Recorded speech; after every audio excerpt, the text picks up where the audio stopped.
Hey everyone, this video has nothing to do with fitness.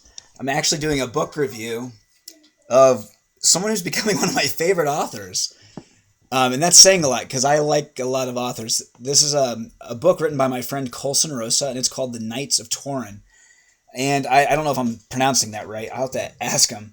But it's from a series called The Tales of Amcronos, or Amcronos. And this is book one. I finished reading it, a few weeks back. My wife's reading it now. And I'm actually in the middle of the second book, or three-quarters of the way through. And this is called The Slaves of Mazaron. So here's some of the things I love about these books. I love getting lost in story. And again, not in the point of, I'll go ahead and say it. Escaping. I know escapism is not a great word to use. Because these books definitely help me think about my present life, present situation, etc. But yeah, it whisks me away to another land. The land that you get whisked away to is a very believable world. It's a medieval world, and I would call it fantasy light. It has elements of fantasy, and it's really neat. As the story unfolds, more of these fantastical elements get released.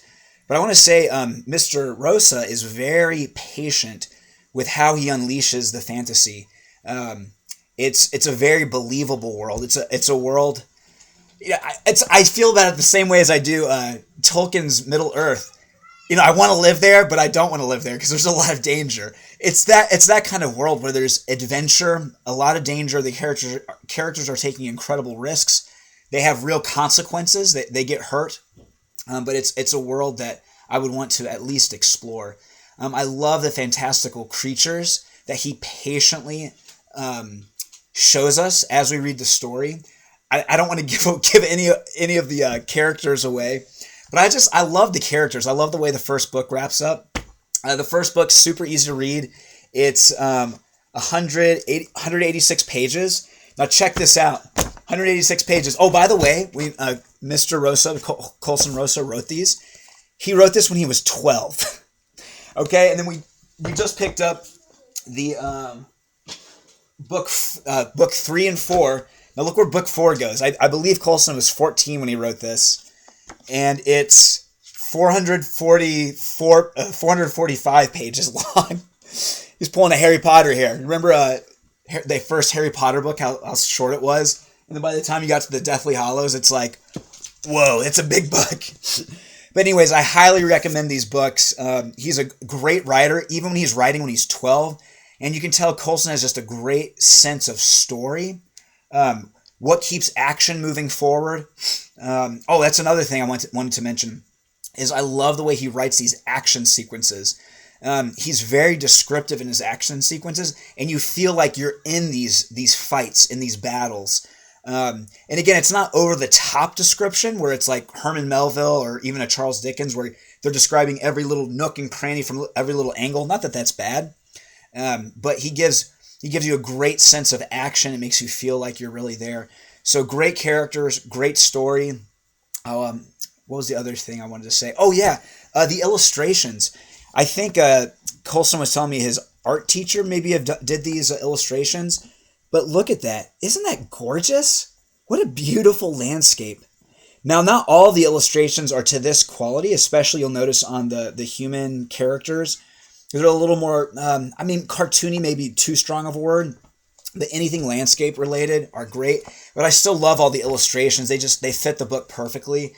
And it's a fun story. Oh, yeah, last thing I'll say about it is Colson is an unapologetic Christian author. There's a lot of allegory. I don't know if that's the right word, but where there's definite connections to the Christian life and to the Christian story, very much like Pilgrim's Progress. Probably to not that degree of allegory, but there's going to be a lot in here that Christians are going to find encouraging, challenging.